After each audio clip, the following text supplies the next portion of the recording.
जय हिंद दोस्तों, त्यागी trading tips में आपका स्वागत है। वीडियो के अंदर हम बात करने वाले हैं परफॉर्मेंस के बारे में कि क्या चल रहा है इस समय 3 शेयर के अंदर।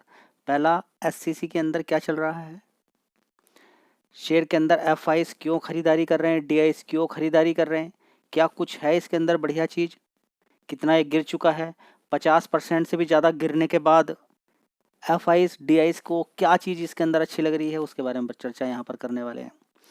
दूसरा, अभी हाल फिलहाल में मिष्ठान फूड के अंदर ज़बरदस्त गिरावट देखने को मिल रही है। ठीक है, उसके Q3 के रिजल्ट्स आए हैं, क्योंकि सेबी ने पूरी तरीके से कितना रिस्ट्रिक्शंस लगाया हुआ है आप जानते हैं उसके ऊपर। इसके साथ ही आप देखेंगे BCG, ठीक है, कोर्ट में मुकदमा, दुनिया भर की सारी चीज़ें देखने को मिल रही हैं, उसके बावजूद भी रिजल्ट अच्छे आए हैं। देखिए, तीनों शेयर के बारे में चर्चा यहाँ पर दी जाने वाली है, जानकारी आपको मिलने वाली है, लेकिन ये सिर्फ एक अपडेट है आपके लिए, एक जानकारी इन्फॉर्मेशन है। यहाँ पर किसी तरह की ये रिकमेंडेशन नहीं कि इस वीडियो को देखने के बाद आपको खरीदना है या बेचना है। आप अपने अकॉर्डिंग अनुमान लगा सकते हैं, क्या चीज़ें अच्छी हैं, क्या निगेटिव, क्या पॉजिटिव है, वो मैं आपके साथ शेयर यहाँ पर करने वाला हूँ। चलिए स्टार्ट करते हैं। पहले हिंदुस्तान कंस्ट्रक्शन कंपनी लिमिटेड, 25 रुपये 70 पैसे का भाव है। देखना जरूरी है कि एक साल के अंदर क्या हो गया है। एक साल में अगर देखने की कोशिश करते हैं तो ऊपर 54 रुपये से गिरते गिरते यहाँ पर आ चुका है, मतलब कुल मिला के 50% से भी ज़्यादा इस वाले टॉप के अकॉर्डिंग अगर कैलकुलेशन करते हैं, जो टॉप इसने बनाया था उसके अकॉर्डिंग यहाँ पर अगर कैलकुलेशन करते हैं तो लगभग शेयर कितना गिर चुका है, 53%, 53.58, मतलब कि 54% की गिरावट इसके अंदर हो चुकी है। चलिए ये बात क्लियर हो गई। इतनी बड़ी गिरावट क्यों हो रही है? देखिए सिंपल सा है, अगर आप 5 साल की चार्ट पैटर्न देखें तो आपको गिरावटों का एक सॉलिड रीजन मिल जाएगा। देखिए दिमाग के अंदर कब तक चीजें दिक्कत रहती हैं, किसी चीज क्यों हो रही है, कोई चीज अगर कोई अचानक ही आपको बार बार आके कोई गाली दे रहा है, आप बड़े कंफ्यूज हैं, कुछ हुआ तो नहीं है, लेकिन ये गाली क्यों दे रहा है। कोई 3 बार आपको आके गाली देकर चला गया, आप कह रहे दे रहा तो महात्मा बुद्ध की तरह गाली दे रहा तो हम नहीं ले रहे, छोड़ दो।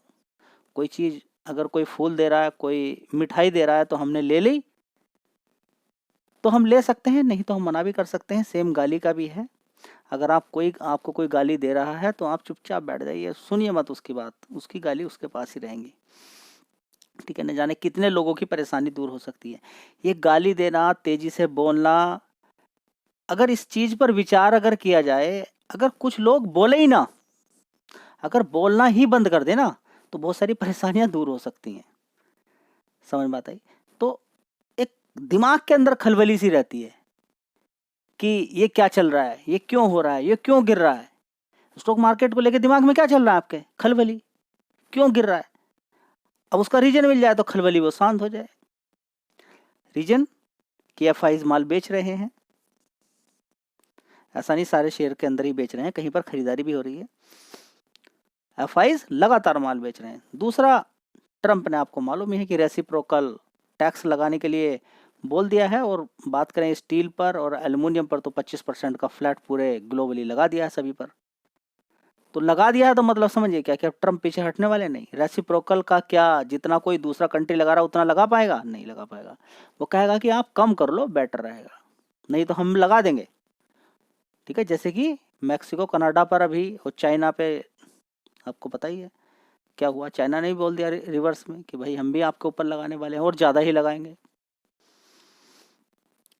ठीक है, तो दो देशों का बैलेंस मिलना बहुत ज़्यादा जरूरी है, कोई गलत बात नहीं है। कहीं पर लग रहा है, देखिए इंडिया की भी अगर बात करें तो हम ज़्यादा टैक्स लगाते हैं। अगर वहाँ से अमेरिका से कोई सामान आता है इंडिया के अंदर तो हम टैक्स ज़्यादा लेते हैं उनसे, वो हमसे कम लेते हैं अगर हम इधर से भेजते हैं, तो गलत है ना चीज़ ये। तो होना चाहिए सही, इसमें कोई गलत वाली बात नहीं है। हाँ, लेकिन अगर हम लेते हैं तो समझिए वहाँ की कंट्री और यहाँ की कंट्री में थोड़ा सा अंतर है। हम थोड़ा सा अगर टैक्स उनसे लेते भी हैं तो ये मान के चले कि हमारे देश की इकोनॉमी उनके देश की इकोनॉमी धरती आसमान का अंतर है। लेकिन ट्रम्प को ये चीज़ें पसंद नहीं आ रही है। वो कह रहा है कि अमेरिका फर्स्ट होना चाहिए, सबसे ऊपर ही रहना चाहिए। चलिए देखते हैं। तो आपको ये बात समझ में आ गई है कि रेसिप्रोकल टैरिफ के बारे में, या टैरिफ की वजह से मार्केट के अंदर गिरावट है, डॉलर के अंदर तेजी बनी उसकी वजह से गिरावट है। बात करें सबसे बड़ा मेन रीजन यही है कि एफआईज माल बेच रहे हैं, और यहाँ पर रिटेल निवेशक पूरी तरह से निगेटिव हो चुका है, वो भी माल बेचना शुरू कर दिया है। और साथ ही एक रिटेल निवेशक वो भी है जो सेल मार रहा है। वो कह रहा है कि मार्केट गिरता ही तो है, एक दिन चढ़ता है तो 2-3 दिन गिर जाता है, सीधा है कि सेल मारो, किसी भी शेयर को देखिए, फोकस करेंगे तो कोई ना कोई शेयर मिल ही जाएगा जिसमें सेल मारेंगे तो पैसा बन जाता है। तो वो सेल मारता है, नीचे खरीद लेता है, दिन के दिन प्रॉफिट बना के निकल जाता है। तो ऐसे 100 में से 70% लोग ऐसे ही जो इंट्राडे खेलते ही रहते हैं। ठीक है, तो इस शेयर की अगर बात करें गिरावट का रीजन अगर आप ढूंढ रहे हैं तो देखिए कि कुछ समय पहले शेयर कितने का होता था। ये देखिए 2020 में 4 रुपये 5 रुपये का, उसके बाद देखेंगे 2021 में 9 रुपये का, यहाँ पर देखेंगे 12 रुपये का शेयर होता था। सीधा सीधा भागकर कितना पहुंच जाता ऊपर की साइड में, यहाँ पर देखिए हाई कितना मारा इसने, 57 रुपये।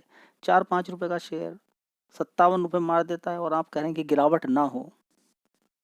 गिरावट हो ही ना, इसके अंदर नहीं होनी चाहिए गिरावट। तो बात समझ में आ रही है कि नहीं आ रही है कि गिरावट क्यों हो रही है? कि तेजी बनी थी जबरदस्त, गिरावट हो रही है। कोई नई बात इसके अंदर, कुछ नया ऐसा जो समझ में नहीं आ रहा हो? कुछ नया है क्या? जी नया तो कुछ नहीं है, लेकिन हम तो फिर भी फंस गए। कारण है ना फंसने का, ह्यूज क्वांटिटी माननी है। देखिए दारू के अंदर कुछ है नहीं, दारू में कुछ है क्या? एसिड ही तो है। लेकिन पूछ के देखिए जो दारू पीने वाला, उसका दिमाग ही काम नहीं करता, जिसमें वो दुकान पे जाके लेता है, खरीदता है, साथ में उसको तीखा नमकीन चाहिए, उसका दिमाग काम नहीं करता है वहाँ पर। जी हाँ, काम तो नहीं करता है। समझ लीजिए क्या है। गुटखा खाने वाले का दिमाग काम करता है क्या मेरे भाई? इसमें क्या है बताइए ना। चरस गांजा क्या है? लेकिन उनसे पूछ के देखिए ना, जो लेने वाले हैं उनको मालूम नहीं, उनका शरीर ही काम नहीं करता है उस समय। दिमाग का सिस्टम होता है ना, यस नो सही तर्क बताने में, नहीं, काम ही नहीं करेगा उस समय, फेल हो जाएगा। बाद में जब काम हो जाएगा, असर हो जाएगा, दारू पी के वो बैठ जाएगा तब। इसी तरीके से जब शेयर आप खरीदते हैं उस समय दिमाग काम नहीं करता है। उस समय यही रहता है कि 1,000 शेयर में खरीदूंगा, ऊपर 5 रुपये चला गया तो 5,000 मेरे बन जाएंगे, ये काम करता है। तो इसमें अगर आपका बड़ा नुकसान हो रहा है तो सिर्फ क्या मार्केट ही, इसमें क्या आपकी ही गलती है या किसी और की गलती है? खुद लगाइए ना थोड़ा सा तर्क। ये नहीं लगता, ये कहाँ से मिली खबर कि मार्केट गिरेगा नहीं? सबसे बड़ा क्वेश्चन है, इसका जवाब देने में आप कामयाब हैं क्या? आप दे सकते हैं कि मार्केट गिरेगा ही नहीं, ये खबर मिली कहाँ से आपको कि गिरेगा ही नहीं शेयर? मैं तो स्टार्टिंग से आपको, जब से लगातार वीडियोस बनानी शुरू करी, मैं हमेशा एक बात बोलता हूँ कि गिरावट की तैयारी आपकी पूरी रहनी चाहिए। जिस दिन शेयर खरीद रहे हैं कोई, ये सोचिए कि ये 25-30% यहाँ से गिरा तो मुझे क्या करना है? अगर जवाब है उसका हाँ आपके पास, और प्रोसीजर है आपके पास, प्रोसेस है उसके अंदर आपका काम करने का, और आपके पास है पूरा डिसिप्लिन कि ऐसे ऐसे मुझे काम करना है, तो जवाब हाँ कि आप पैसा कमा के ले जाएंगे स्टॉक मार्केट से। चलिए देख लेते हैं इसके अंदर क्या है। तो ये बात समझ में आ गई कि जबरदस्त इसके अंदर तेजी बनी थी, जबरदस्त गिरावट हो रही है। 4,600 करोड़ का मार्केट कैप इस कंपनी का है और पी रेशियो 7 का है। जी गिरावट हो रही है इस समय, क्या करें हम, चलिए देखते हैं। और बात करते हैं दिसंबर क्वार्टर एक साल पहले की। देखिए 1,400 करोड़ का रेवेन्यू था, उसके बाद 1,700 करोड़, 1,800, 1,400 करोड़, उसके बाद देखेंगे यहाँ पर 1,007 करोड़। इस तरीके से कंपनी का रेवेन्यू ऊपर की साइड में यहाँ पर बढ़ा, उसके बाद देखिए घट गया यहाँ पर। ठीक है, तो पहला पॉइंट गिरावट का समझ में आ गया। 1,007 करोड़ का रेवेन्यू हुआ है, पहले 1,800 करोड़ का था, तो जस्ट हाफ हो गया रेवेन्यू के अंदर, शेयर भी गिरकर नीचे पहुँच गया। ठीक है, ये बात इतनी ज़्यादा काम की नहीं है कि रेवेन्यू गिर गया। ठीक है, गिर गया तो कोई बात नहीं है, लेकिन खर्चे लिमिट में रहने चाहिए। लेकिन खर्चे लिमिट से ऊपर हो गए, 1,090 करोड़ का खर्च हो गया और 1,007 करोड़ का सेल्स हुआ, तो नुकसान दिखा दिया कंपनी ने 83 करोड़ का। बस यही पॉइंट निगेटिव था जिसके अंदर एक दिन के अंदर इतनी बड़ी गिरावट देखने को मिल रही है। उससे पहले अगर हम देखें तो 243 करोड़ का प्रॉफिट था, उससे पहले 153 करोड़ का, उससे पहले 118 करोड़ का नुकसान था, उससे पहले बढ़िया बढ़िया प्रॉफिट कंपनी का होता था 200 करोड़ का। तो प्रॉफिट 243 करोड़ का ऑपरेटिंग प्रॉफिट कंपनी ने दिखाया पिछले क्वार्टर में। ये ऑपरेटिंग प्रॉफिट है, प्रॉफिट की बात नहीं कर रहा हूँ। ऑपरेटिंग प्रॉफिट क्या होता है, खर्चे माइनस करने के बाद आता है। उसके बाद ब्याज भी इसके अंदर से निकालना है, सारी चीज़ें इसके अंदर निकालनी है, अदर इनकम भी जुड़ जाती है।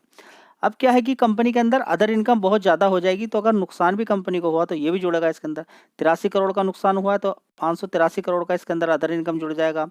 ब्याज है इसके अंदर वो घट जाएगा, डिप्रिसिएशन है वो भी घट जाएगा इसके अंदर। तो प्रॉफिट बिफोर टैक्स कितना देखने को मिला है, 234 करोड़ का। तो क्या इसको देख के कोई शेयर खरीदना चाहिए? नहीं। उससे पहले 102 करोड़ का प्रॉफिट था, उससे पहले 14 करोड़ का, 410 करोड़ का प्रॉफिट बिफोर टैक्स की बात चल रही है। ठीक है, तो ओवरऑल मिला के देखेंगे तो रिजल्ट्स मज़ेदार नहीं आए, क्योंकि ऑपरेटिंग प्रॉफिट निगेटिव है। यहाँ पर टैक्स थोड़ा सा ज़्यादा भर दिया कंपनी ने, तो प्रॉफिट बिफोर टैक्स तो इतना है, तो नेट अगर प्रॉफिट बिफोर टैक्स इतना है तो नेट प्रॉफिट तो ज़्यादा ही, थोड़ा सा कम होना चाहिए बस टैक्स को हटाने के बाद, ठीक है। लेकिन यहाँ पर टैक्स क्या भर दिया, हिसाब से ज़्यादा भर दिया, तो जिसकी वजह से वो नुकसान हो गया देखने को मिल रहा है, तो जिसकी वजह से शेयर के अंदर गिरावट देखने को मिल रही है। तो क्या बहुत बड़ी पैनिक वाली बात है क्या, बहुत ज़्यादा खतरनाक कुछ हुआ ही नहीं है ऐसा वैसा? देखिए दिक्कत तो है, क्यों? क्योंकि प्रॉफिट रेवेन्यू देखिए आधा हो गया, आधा हो गया, दिक्कत है जी। फिर भी यहाँ पर एफ क्यों खरीद रहे हैं? देखिए सारा कुछ खेल लॉन्ग टर्म का चलता है, लॉन्ग टर्म में क्या हो सकता है वो देखना जरूरी है, ठीक है। तो रिजर्व्स भी इस कंपनी के अंदर देखिए पास कोई खास नहीं है, ये भी समझना जरूरी है।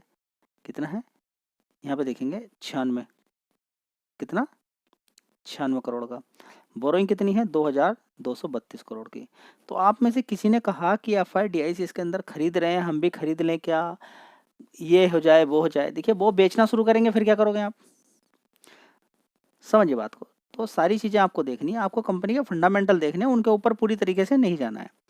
यहाँ पर आप देखेंगे तो एफ आई की होल्डिंग कभी कितनी होती थी, यहाँ पर थोड़े दिन पहले देखिए 5% की होल्डिंग होती थी, कितनी 5% की 2023 में। आज की डेट में कितनी है 13% की। तो शेयर भागा भी है ना, 5-10 रुपये से कहाँ पर पहुँच गया था शेयर। इन्होंने अगर ज़बरदस्त खरीदारी करनी शुरू करी तो शेयर देखिए कहाँ पहुँच गया।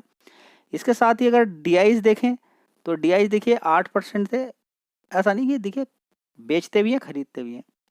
डी 8% से 6% हो गया, 6% से फिर देखिए कितना हो गया 7.50% हो गया। तो ऐसा नहीं कि एफ आई डी एक बार बेचने के बाद दोबारा नहीं आते हैं, आते भी हैं, अगर शेयर नीचे गिर जाए तो खरीद लेते हैं, ठीक है। तो ये बात क्लियर आपके दिमाग में आ जानी चाहिए कि अभी एफ आई डी खरीद रहे हैं वो बात एक अच्छी है, वो क्या चीज़ सोच के खरीद रहे हैं, क्या चीज़ इसके अंदर पोटेंशियल है आने वाले टाइम में, क्या अच्छा इसके अंदर हो सकता है, मार्केट कैप कितना है, शेयर का भाव कितना है आने वाले टाइम में, क्या क्या चीज़ अच्छी। बहुत सारी 3-3 क्वार्टर के बाद भी कंपनियां अच्छा प्रॉफिट दिखा देती हैं। चलिए अब देख लेते हैं मिष्ठान फूड को। दोस्तों सेबी ने आरोप लगाया कि कंपनी के अंदर कुछ उल्टा पुल्टा चल रहा है, कंपनी जितना प्रॉफिट है उतना सही से नहीं दिखा रही है, सेल्स वगैरह ट्रांजैक्शन इधर उधर की बहुत सारी चीज़ें आपने अभी फिलहाल देखी थी, जिसकी वजह से शेयर ने ज़बरदस्त 15 रुपये 14 रुपये के आसपास से शेयर गिरता गिरता 6-7 रुपये, अब बीच में फिर दोबारा से गिरावट शुरू हो गई इसके अंदर। Q3 के रिजल्ट्स आए हैं, अभी रिजल्ट्स भी काम नहीं कर रहे हैं मार्केट के अंदर, वैसे भी ये तो निगेटिव के अंदर आया हुआ शेयर है। मार्केट कैप इसका देख लीजिए 643 करोड़ का है, सिर्फ 643 करोड़ का मार्केट कैप इस कंपनी का, बहुत छोटी कंपनी है। भगाने के लिए अगर तेजी बनाएंगे तो एक दिन के अंदर तेजी बनती चली जाएगी, फिलहाल तो देखिए एक महीने में ये शेयर ऊपर से 23% गिर चुका है। अब किस दिन भागेगा किस दिन नहीं भागेगा, क्या होगा क्या नहीं होगा वो बात एक अलग है। हाँ अगर आप जानकारी लेना चाहते हैं, क्योंकि Q3 के रिजल्ट्स अपने में इंपॉर्टेंट है, कहीं नुकसान तो नहीं दिखा है वो बड़ी बात है, कुछ हुआ भी है क्या नहीं हुआ है, ठीक है। इस समय अगर थोड़े से रिजल्ट ही अच्छे आ जाए वो भी एक अच्छी बात है। चलिए देखते हैं कि रिजल्ट्स कैसे आए हैं। तो दोस्तों जब शेयर का भाव अच्छा था 15, 16, 17 रुपये के आसपास था, उस समय 331 करोड़ का लगभग कंपनी का रेवेन्यू आता था, 338 करोड़, 383 करोड़, 342 करोड़।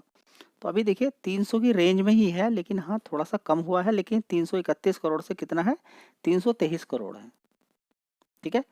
तो 300 की रेंज ही है, ठीक है, जैसे ही माहौल अभी बताया जा रहा था उसके हिसाब से तो ठीक ही है। लेकिन क्या करें, यहाँ पर ऑपरेटिंग प्रॉफिट गिर गया, कितना हो गया 74 करोड़ का, लेकिन पहले कितना था 97 करोड़ का, 97 करोड़, 73 करोड़, 108 करोड़, अच्छा 29% का ऑपरेटिंग प्रॉफिट था, अभी 23%। तो 23% भी कम नहीं होता है। ऐसे माहौल के बाद कंपनी ने अगर ये रिजल्ट्स दिखाए हैं मतलब सही ही दिखाए होंगे। तो 73 करोड़ का प्रॉफिट कम नहीं है, प्रॉफिट 73 करोड़, उससे पहले 107, 71, 94 करोड़, 93 करोड़। तो हम रिजल्ट्स ठीक ही बोलेंगे। आप देख लेते हैं कर्ज को लेकर कोई दिक्कत तो नहीं है। तो कर्ज ऑलरेडी कंपनी ने कम किया हुआ है, आगे के क्वार्टर में अगर देखते हैं तो देखते हैं क्या होता है। 687 करोड़ का रिजर्व, बोरोइंग 6 करोड़ की है, ठीक है। तो अब देखना है कि आगे क्या होता है, कि खरीद लें क्या, देखिए वो आप अपने से डिसाइड करने क्या करना है क्या नहीं करना है। हाँ रिस्की टाइप शेयर के अंदर एक चीज़ है कि आपको कम पैसा लगाना होता है बस।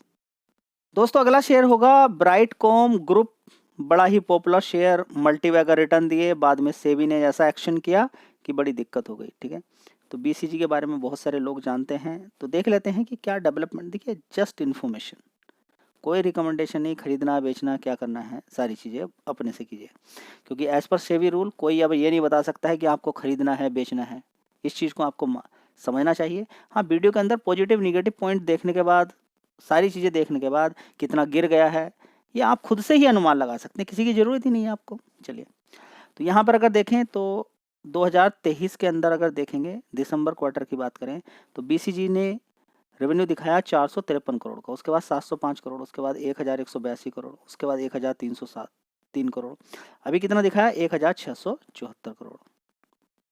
ठीक है, परफॉर्मेंस काफ़ी अच्छी देखने को मिल रही है। चलिए अब यहाँ पर अगर देखने की कोशिश करते हैं हम कंपनी का नेट प्रॉफिट, तो देख लीजिए एक साल पहले 24 करोड़ का नुकसान था, उसके बाद 37 करोड़ का प्रॉफिट, उसके बाद 160 करोड़ का, उसके बाद 186 करोड़ का, अभी देखेंगे 244 करोड़ का प्रॉफिट दिखा दिया। मतलब कि दिमाग से ही पलट दिया, दिमाग ही चेंज हो गया लोगों का कि इतना ज़बरदस्त प्रॉफिट कैसे कंपनी ने दिखा दिया। अब देखते हैं कर्ज को लेकर क्या दिक्कतें हैं। चलिए, तो कर्ज बिल्कुल जीरो है कंपनी पर कितना जीरो कर्ज है। तो सेबी भी घूम जाए यहाँ पर 7,763 करोड़ का रिजर्व है।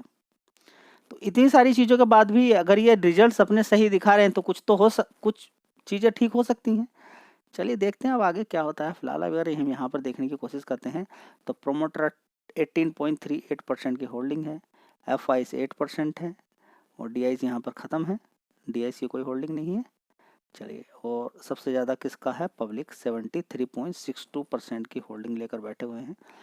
तो देखते हैं अब आगे क्या होता है। देखिए एक बार रिजल्ट्स अच्छे दिखाने से काम नहीं चलता है, रिजल्ट्स बार बार सही आने चाहिए। मिष्ठान फूड ने अभी कुछ दिखा दिया, अगले Q4 के अंदर कुछ और दिखा दे तो दिक्कत हो सकती है। हाँ, अगर मिष्ठान फूड आगे सही काम करती है, आगे अच्छा प्रॉफिट दिखाती है, रेवेन्यू बढ़ाती है, काम दिखाती है और सेबी ने जो बोला है अगर गलती की भी है उसको स्वीकार करके आगे काम अपना बढ़ाती है तो शायद आगे भाग सकता है, क्योंकि शेयर तो ऑलरेडी मिट्टी में मिला हुआ है। 5-6 रुपये का शेयर है मिष्ठान फूड का, इसका 10 रुपये 25 पैसे का है। ठीक है, तो देखते हैं आगे क्या होता है। तो रिस्क टाइप शेयर के अंदर कुछ नहीं करना, कम पैसा लगाना होता है, बस ये ध्यान रखना है। वीडियो अच्छी लगी लाइक शेयर कर दीजिएगा। जय हिंद, वंदे मातरम।